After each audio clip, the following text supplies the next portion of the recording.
नमस्कार दोस्तों, स्टडी 91 पर आप सबका हार्दिक स्वागत अभिनंदन है। ठीक ना। तो आइए हम आज आपसे बात करेंगे महाजनपद काल। तो महाजनपद काल में प्रश्न को करने से पहले आप सब कुछ बातों को समझिए। देखिए, आप सब जब सिंधु घाटी सभ्यता को पढ़ते हैं तो सिंधु घाटी सभ्यता जो थे वह भारत में प्रथम संस्कृति के नाम से जानी गई या प्रथम नगरीय सभ्यता के नाम से जानी गई। वहीं जब हम वैदिक संस्कृति की बात करते हैं तो यह जो है प्रथम ग्रामीणी संस्कृति थी, जहां सिंधु घाटी सभ्यता सिंधु और उसके सहायक नदियों के इर्द गिर्द विकसित हुई थी। वहीं आपको जो है कि जनपद काल जो है यह इस सभ्यता का यानी महाजनपद काल का विकास गंगा और उसकी सहायक नदियों के इर्द गिर्द हुआ था। ठीक ना। ये आपको प्रमुख बातें थी। जहाँ सिंधु सभ्यता में लोग जो थे वो कांसे यानी तांबा और टीन मिलाकर एक कांसा नामक धातु विकसित की थी। इसी कारण इसे कांस्य युगीन सभ्यता के नाम से भी जाना जाता है। वहीं आपको महाजनपद काल को लौह युगीन सभ्यता भी कहते हैं, चूंकि मानव के जीवन में इस काल में लोहे की प्राप्ति हो गई थी। इसी कारण इसे लौह युगीन सभ्यता के नाम से जानते हैं। अब ये महाजनपद नाम कैसे पड़ा? तो जब हम वैदिक संस्कृति पढ़ते हैं तो वैदिक संस्कृति में ऋग वैदिक काल में छोटे छोटे जो कबीलाई लोग थे ये जन के रूप में थे। बाद में यही उत्तर वैदिक काल में आपको जनपद के रूप में विकसित हो जाते हैं और यही चीज़ें उत्तर वैदिक काल की समाप्ति होते होते कई छोटे छोटे जन मिलकर एक विशाल जनपद बन गए और वो कई विशाल जनपद मिलकर एक बहुत बड़ा जो है महाजनपद के रूप में विकसित हुआ। सिंधु घाटी यानी काल में किसी तरह के इस तरह की जानकारी प्राप्त नहीं होती, लेकिन आपको महाजनपद काल में 16 इसे बोलते हैं 6वीं शताब्दी ईसा पूर्व क्रांति भी इसे हम सब जानते हैं और महाजनपद काल के नाम से भी हम लोग इसे जानते हैं। इस काल में हम लोग क्या पढ़ते हैं तो ये आपको इसमें वैसे तो 16 महाजनपद हैं और उसके साथ साथ आपको जो है कि और उससे संबंधित जो बाद के चीज़ें हैं उन सबको पढ़ते हैं। और इसी में हम लोग मगध साम्राज्य यानी मगध पूर्व साम्राज्य में हम थोड़े बहुत जानकारी यहाँ पर लेंगे। ठीक, 6वीं शताब्दी ईसा पूर्व क्रांति जो थे अब ये महाजनपद के रूप में बदल जाती है। आइए देखें प्रश्नों के प्रारूप को। तो पहला ही प्रश्न है, प्रसिद्ध नैमिषारण्य तीर्थ स्थल कहाँ स्थित है? अच्छा भाई, ये यहाँ कहाँ से आ गया? क्या भाई, क्या बनाने वाले दे देते हैं। नैमिषारण्य जो है ये आपको कहाँ है? तो नैमिषारण्य जो है ये सीतापुर में स्थित है। कहाँ पे? सीतापुर। ये सीतापुर कहाँ है? तो उत्तर प्रदेश में आपको सीतापुर एक जिला है जो कि लखनऊ से लगभग 70 किलोमीटर दूर है। ऐसी मान्यताएं हैं नैमिषारण्य के विषय में कि यहाँ पर 84,000 ऋषियों ने मिलकर एक यज्ञ का संपादन किया था और उस यज्ञ के पश्चात जो है कि आपको जो मुख्य बातें आई, लगभग 88,000 ऋषियों ने यहाँ तपस्या की थी और इसी जगह पर महर्षि दधीचि का आश्रम का आश्रम जो है यहीं पर स्थित है और 88,000 ऋषियों के द्वारा यहाँ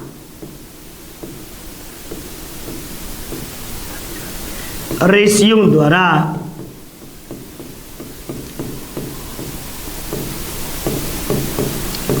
यज्ञ का संपादन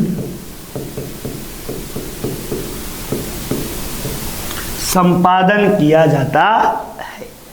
ये आपको बातें और इसी दधिच के हड्डी से इंद्र का वज्र जो बना है, इंद्र का वज्र,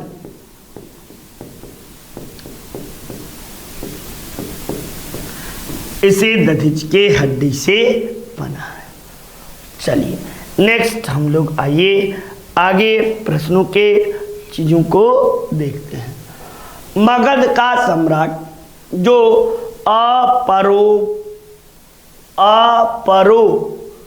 परशुराम के नाम से जाना जाता है, यानी दूसरा परशुराम कह सकते हैं, तो वह कोई और नहीं था बल्कि महापद्म नंद था। कौन था? महापद्म नंद को द्वितीय आपको जो है के नाम से जानते हैं, द्वितीय परशुराम। ऐसा इसलिए कहते हैं कि इसने क्षत्रियों का संहार किया था और सर्व क्षत्रांतक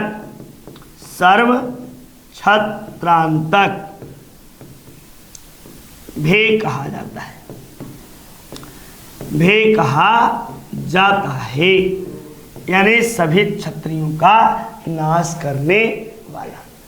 साथ ही साथ आप सबको बता दें कि महापद्म नंद जो था यह जैन धर्म का अनुयायी था, जैन धर्म का अनुयायी था।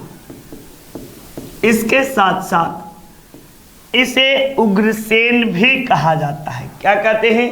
तो इसे उग्रसेन के नाम से भी संबोधित किया गया है और महाबोधि संघ में इसे उग्रसेन कहा गया है। संघ में उग्रसेन,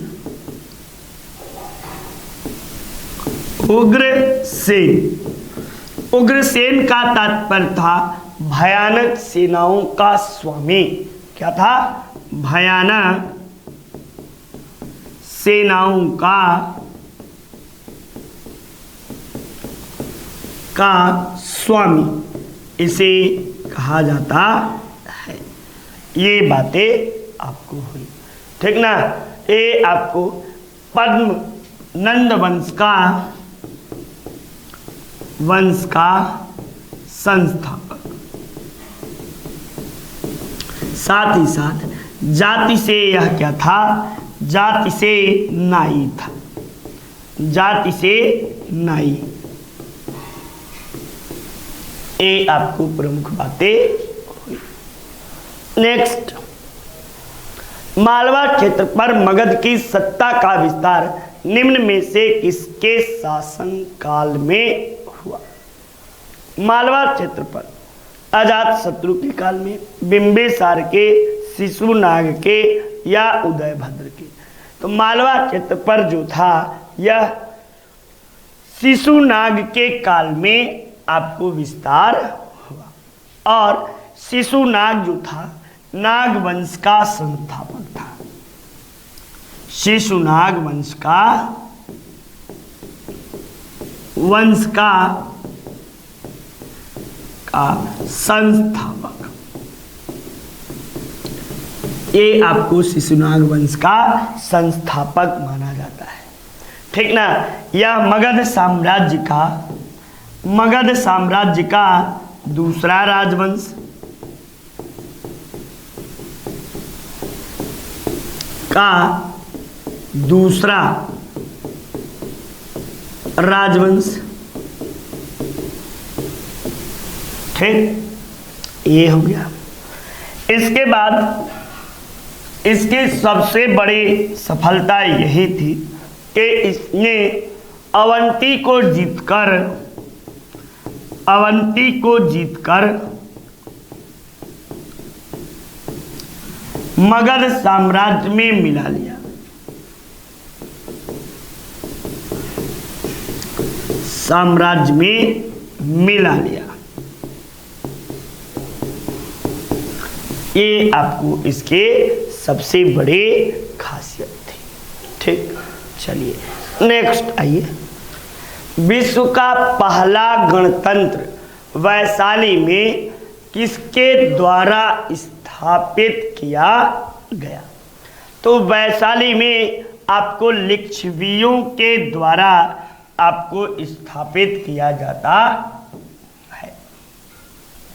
लिच्छवियों द्वारा जो स्थापित किया गया, ये आपको यह बौद्ध काल में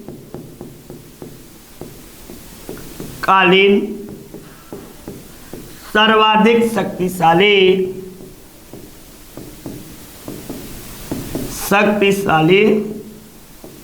गणतंत्र,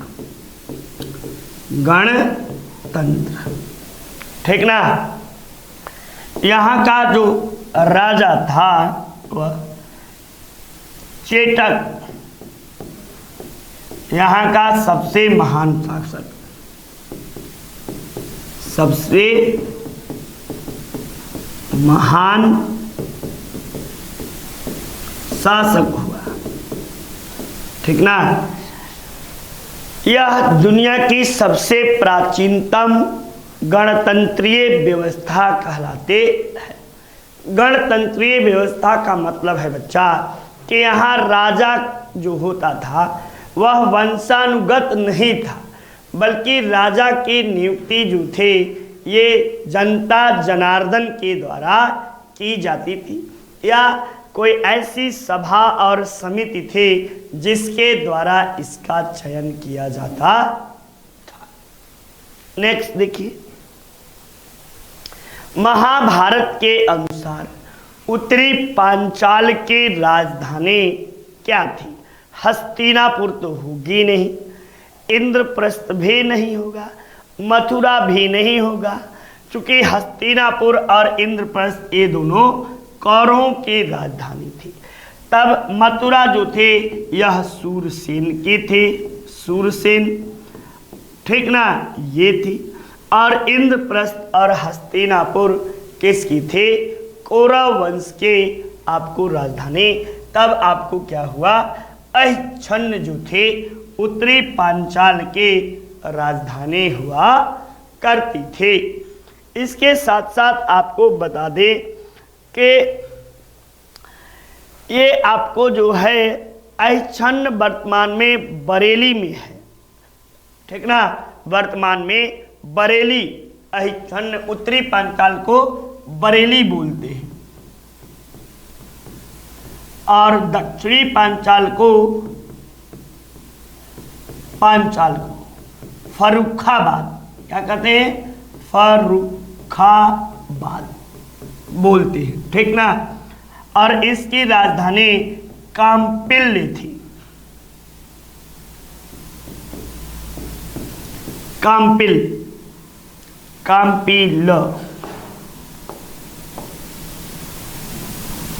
काम्पिल इसकी राजधानी थी। नेक्स्ट, प्रथम मगध साम्राज्य का उत्कर्ष किस शताब्दी में हुआ? तो प्रथम मगध साम्राज्य का उत्कर्ष 6वीं शताब्दी ईसा पूर्व हुआ। किसमें?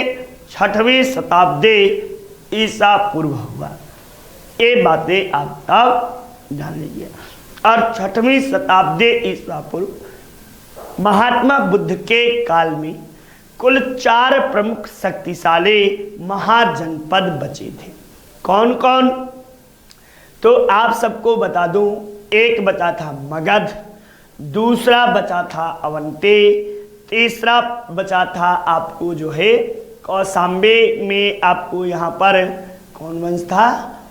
वज्जे, नहीं वज्जे तो वहाँ है, और एक बचा था आपको प्रसेनजीत का क्षेत्र, ठीक ना।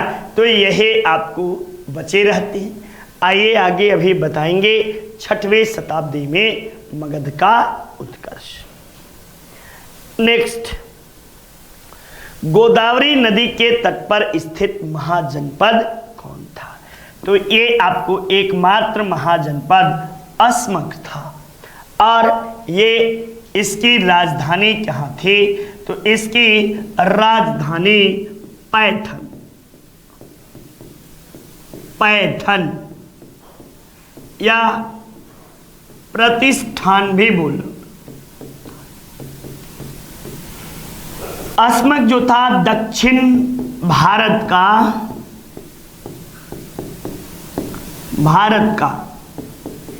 एकमात्र महाजनपद,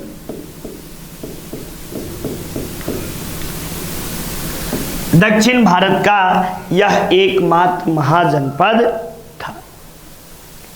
नेक्स्ट, उदय और वासव दत्ता की कहानी दंत कथा संबंधित है। किससे संबंधित है? तो कौशाम्बी से संबंधित है।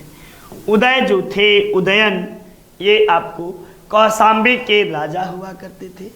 उस समय इसका नाम कौशाम्बी का जो आपको नाम था, ये आपको क्या था? तो कौशाम्बी का उस समय नाम जो था, ये बड़ा अच्छा नाम है, नाम मैं भूल रहा हूँ, ठीक ना? हाँ, इसको कहते थे वत्स, याद आ गया, वत्स, ठीक ना? वत्स इसको कहते थे। और ये जो थे, ये वत्स के राजा थे। और ये वासव दत्ता जो थे, ये अवंती की राजकुमारी थी। अवंती की राजधानी जो थे, ये आपको कहाँ थे? तो उज्जैन थी। उज्जैन की राजधानी थी, ठीक ना? या इसे ही महिष्मति भी कहा गया है। क्या कहते हैं? महिष्मति भी कहा गया है। और ये हुआ ये कि अवंती और जो वत्स राज के बीच बहुत जबरदस्त शत्रुता चलते थी, एक दूसरे के शत्रु थे। लेकिन एक बार आपको जो है इनकी कहानी को उन्होंने सुना, यानी वासव दत्ता के द्वारा ये कहानी, मतलब कि ये सुना गया कि वत्सराज उदयन जो है बहुत अच्छा बांसुरी बजाते हैं और इनके बांसुरी वादन पर ये फिदा हो जाती हैं और अपना घर द्वार छोड़कर भाग जाती हैं। और फिर इसी में प्रेम कथा का वर्णन है आपको, किसका? उदयन और वासव दत्ता का, ठीक ना? ये कौशाम्बी से संबंधित है। उज्जैन का प्राचीन नाम क्या था? तो उज्जैन का प्राचीन नाम अवंतिका था। क्या था? अवंतिका उज्जैन का प्राचीन नाम था। भारत के प्राचीनतम सिक्के क्या कहाँ से थे? तांबे के थे, सोने के थे, रांगा के थे या आपको चांदी के थे? तो भारत के प्राचीनतम सिक्के आपको चांदी के सिक्के प्राप्त हुए, ठीक ना? ये आपको चांदी के सिक्के प्राप्त हुए और ये 6वीं शताब्दी ईसा पूर्व चांदी के सिक्के आपको प्राप्त होते। मगध की प्रारंभिक राजधानी क्या थी? तो मगध की प्रारंभिक राजधानी राजगृह या गिरिब्रज हुआ करते थे।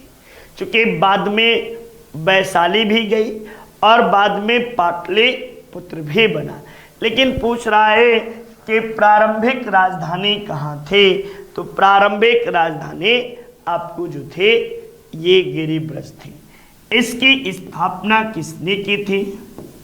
तो इसकी स्थापना किसने की थी? तब बताइएगा। बिंबिसार के द्वारा किया गया था।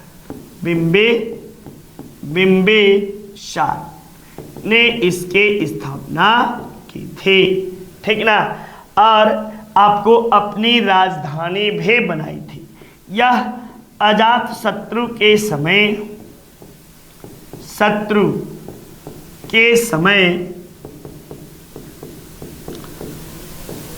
मगध की राजधानी थी,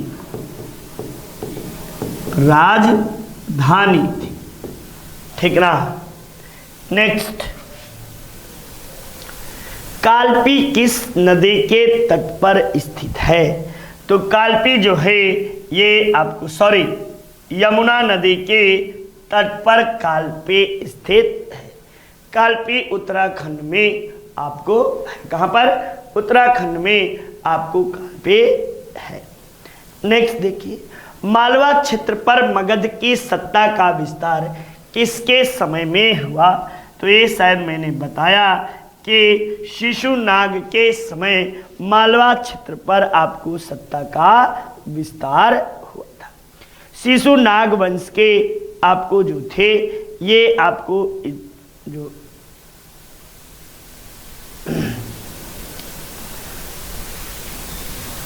ये आपको मिलता है। इसमें कई कहानियां, कई बातें हैं। ये आपको 412 BC में ये आपको शिशुनाग वंश के नींव रखी, वंश के नींव रखी। ऐसे अनुश्रुतियों से जानकारी मिलती है कि लिच्छवी के राजा की वेश्या की पत्नी से उत्पन्न यह पुत्र था और बाद में यह जो है गद्दी पर बैठा और इसने अपने समय में साम्राज्य का विस्तार किया। नेक्स्ट, 6वीं शताब्दी ईसा पूर्व सुक्तिमते राजधानी थे। किसकी थे? सुक्तिमते। तब आप अवंती की राजधानी उज्जैनी थी। कुरु की राजधानी आपको हस्तिनापुर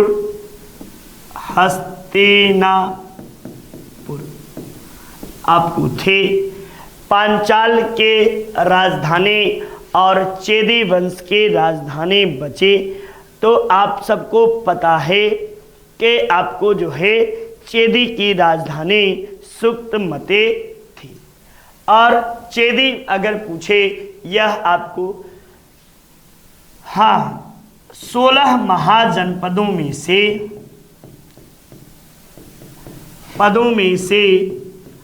8 महाजनपद उत्तर प्रदेश में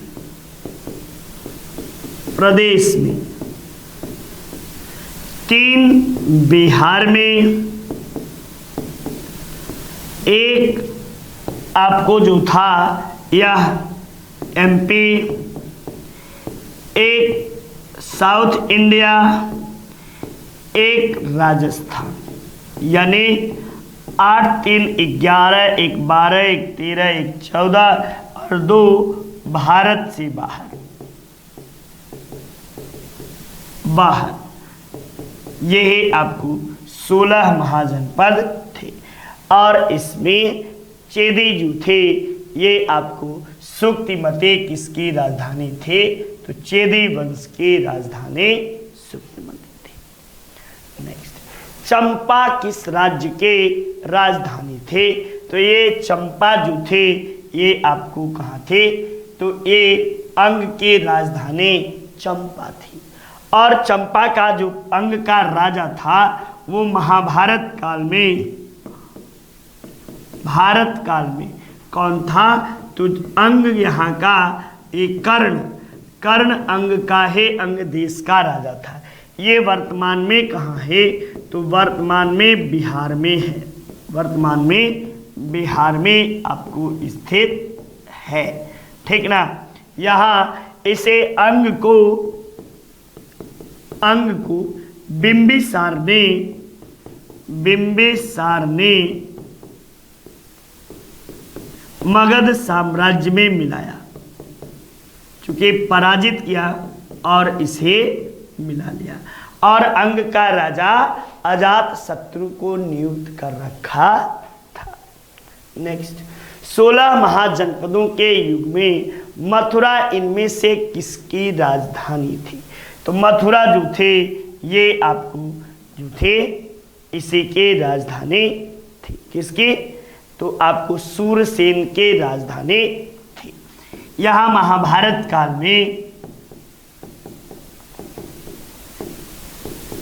में कंस यहाँ का राजा हुआ करता था और इसी कंस को श्री कृष्ण ने पराजित करके मार डाला था और जो था मथुरा पर शासन स्थापित कर लिए थे। लेकिन आपको जरासंध के बार बार आक्रमण करने से श्री कृष्ण ने मथुरा से अपनी राजधानी परिवर्तित करके द्वारिकापुरी लेकर चले गए थे। अच्छा, 6वीं शताब्दी ईसा पूर्व 16 महाजनपदों की जानकारी किसमें मिलती है? तो 16 महाजनपदों की जानकारी अंगुत्तर निकाय, ये आपको बौद्ध ग्रंथ है, ठीक ना। और दूसरा कहां से मिलता है? तो दूसरा जो मिलता है वह भगवते सूत्र से, शुद्ध इससे मिलता है। भगवती सूत्र कैसे ग्रंथ है? तब यह आपको जो है कि जैन ग्रंथ है।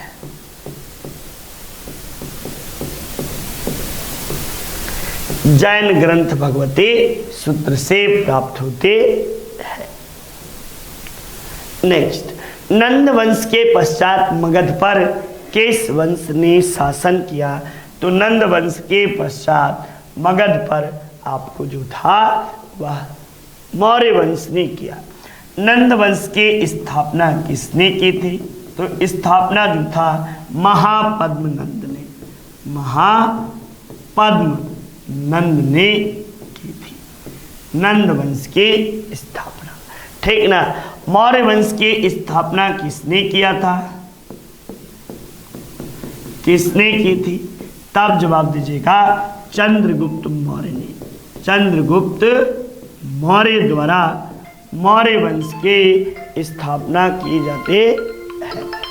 चंद्रगुप्त मौर्य द्वारा मौर्य वंश की स्थापना की जाती है।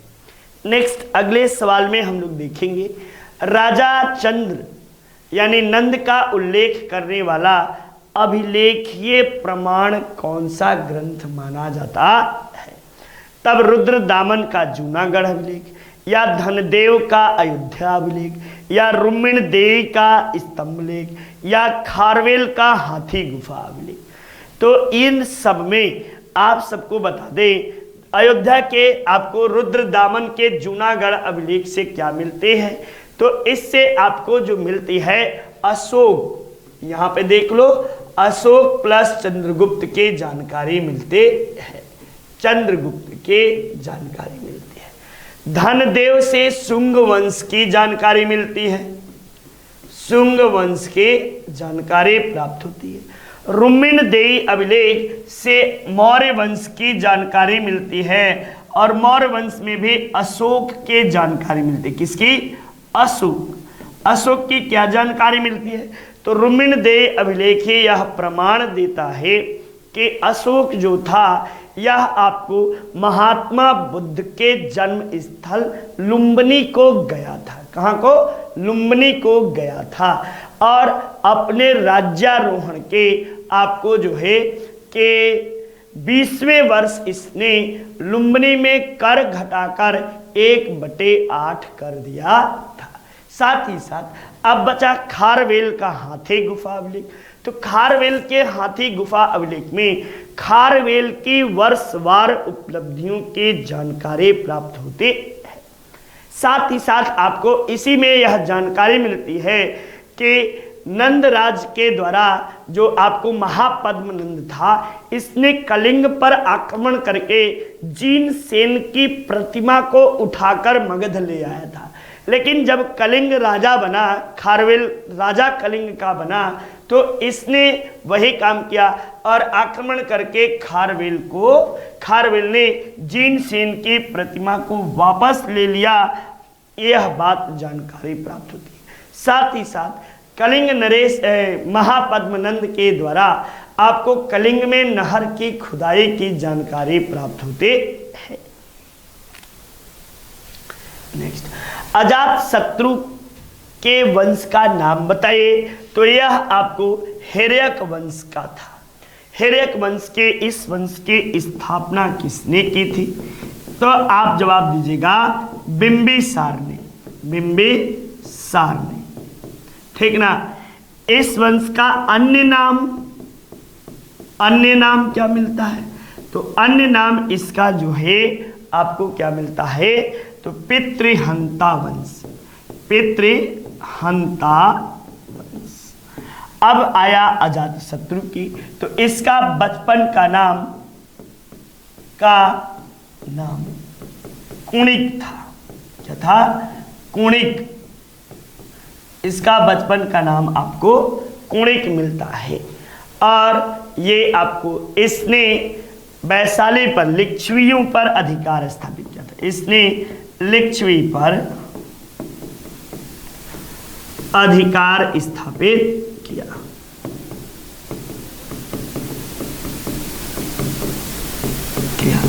ये आपको महत्वपूर्ण जानकारी। नेक्स्ट जो है, मगध के किस प्रारंभिक शासक के राज्यारोहण के लिए अपने पिता की हत्या की एवं स्वयं इसी कारण मारा गया अपने पुत्र द्वारा? तो यह काम भी अजातशत्रु के द्वारा ही किया गया था। इसीलिए आपको जो है कि हिरण्यक वंश को पितृहंता वंश के नाम से भी जाना जाता है। इसने अपने पिता की हत्या करके मगध की गद्दी को प्राप्त किया था। नेक्स्ट, निम्नलिखित मगध राजवंशों को कालक्रम के अनुसार बताइए। तो कालक्रम के अनुसार आपको जो है इसमें बताने की बात है। तो सबसे पहले आपको कौन सा राजवंश आया? तो ये आपको बता दिया जाए कि सबसे पहला जो था यह आपको राजवंश हिरण्यक वंश था। और हिरण्यक वंश का शासनकाल 544 से लेकर 492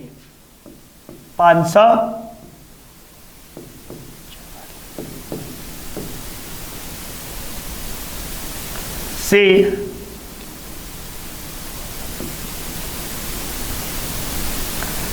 412 ये आपको मिलता है। मौर्य काल की जानकारी जो है ये आपको 322 या 23 से लेकर 184 BC तक मिलती है। शुंग वंश की जानकारी 184 से लेकर 75 BC तक मिलती है, ठीक ना। 75 भी नहीं, आपको 120। और नंद वंश की जानकारी जो है ये आपको कब से?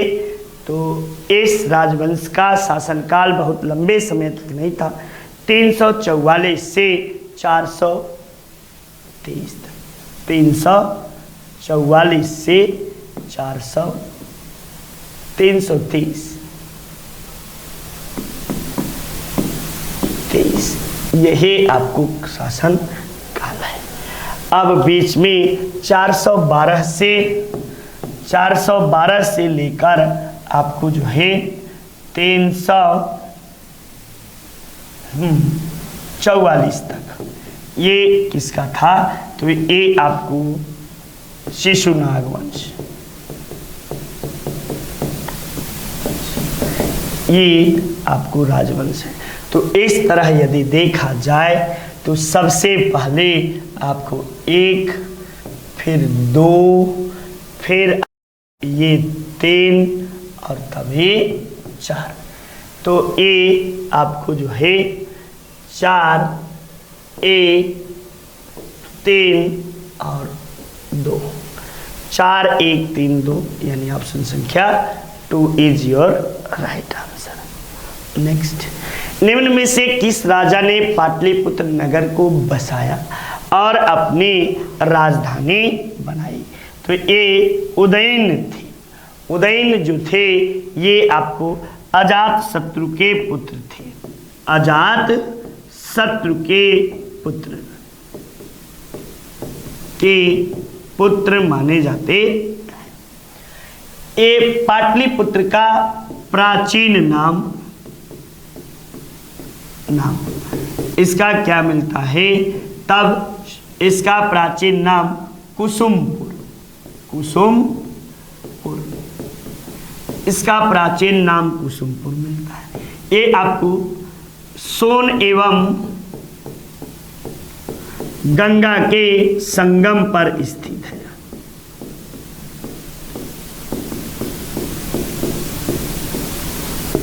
पर स्थित है, ये आप सबको पता है। ठीक, चलिए नेक्स्ट देखिए, उज्जैन का प्राचीन नाम क्या था? तो अवंतिका है उज्जैन का प्राचीन नाम था। प्राचीन श्रावस्ती का नगर विन्यास किस आकृति का था? तो इसका नगर विन्यास जो था यह अर्धचंद्राकार स्थिति में था। किसमें? तो अर्धचंद्राकार स्थिति में आपको इसका नगर विन्यास था। श्रावस्ती ये आपको कहाँ है? तो श्रावस्ती सबसे अधिक महात्मा बुद्ध ने उपदेश दिए थे और ये कोसल राज्य की राजधानी थी। कोसल राज्य की राजधानी। यहाँ का शासक चंड प्रसेनजित जो था यहाँ का आपको सबसे प्रतापी शासक होगा। नेक्स्ट आप सबको बता दें कि ये आपको काशी पर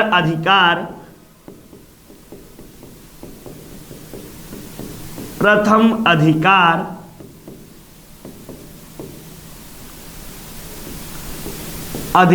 इसे राजवंश के द्वारा किया गया। नेक्स्ट, गोदावरी नदी के तट पर स्थित जनपद कौन सा था? तो वह अस्मक था जो गोदावरी नदी के तट पर स्थित था। नेक्स्ट, गौतम बुद्ध के समय प्रसिद्ध वैद्य जीवक किसके दरबार में रहता था? तो ये आपको बिंबिसार के दरबार में रहता था। जीवक जो था ये साल्वती गणिका का पुत्र था। ठीक ना? ये आपको बिंबिसार का राजवैद्य था, राजवैद्य आपको माना जाता है। साथ ही साथ आप देखोगे तो आपको ये इतना ही नहीं बल्कि ये जो जीवक था, जीवक आपको सबसे यह महात्मा बुद्ध का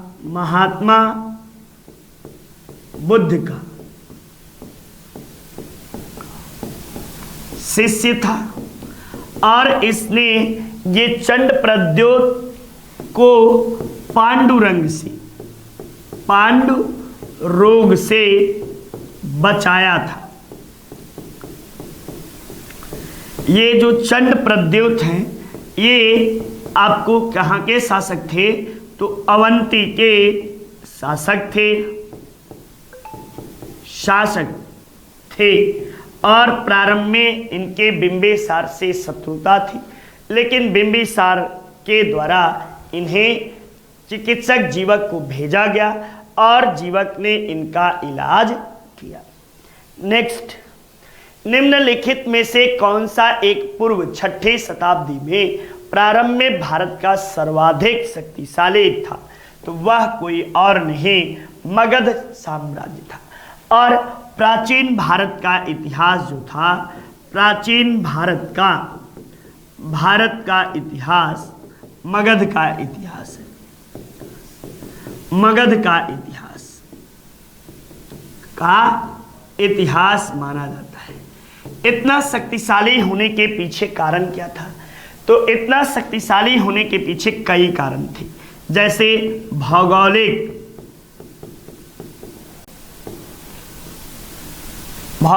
आकृति, दूसरी लोहे की प्राप्ति, प्रचुर मात्रा में प्राप्ति। तीसरा आपको राजा की महत्वाकांक्षा, राजाओं के महत्वाकांक्षा,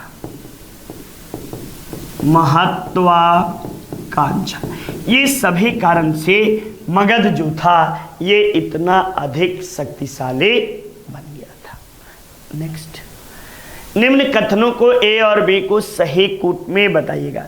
विश्व के सभी भागों में ईसा पूर्व 6वीं शताब्दी एक उथल पुथल का काल था, या बी कह रहा है कि वैदिक धर्म बहुत जटिल हो चुका था। तो ये दोनों बातें एकदम बिल्कुल सही प्रतीत होते हैं। दोनों ही बात आपको जो है ये आपको मानी जाती है, ठीक ना। ये दोनों बात आपको महत्वपूर्ण रूप से ये हम लोग कह सकते हैं कि ये सही है, ठीक ना।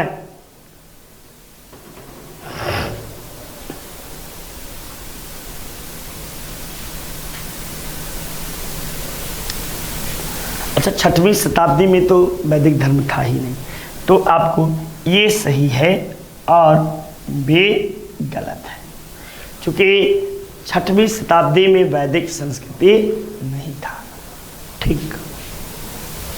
आयोग ने, मेरे तरफ से दोनों था लेकिन आयोग ने इसका आंसर बी ए सी माना है। निम्न में से कौन एक बौद्ध 16 महाग्रंथों का उल्लेख करता है? तो यह आपको अंगुत्तर निकाय जो है यह 16 महाजनपदों का उल्लेख करता है। साथ ही साथ आपको जैन ग्रंथ, कौन सा?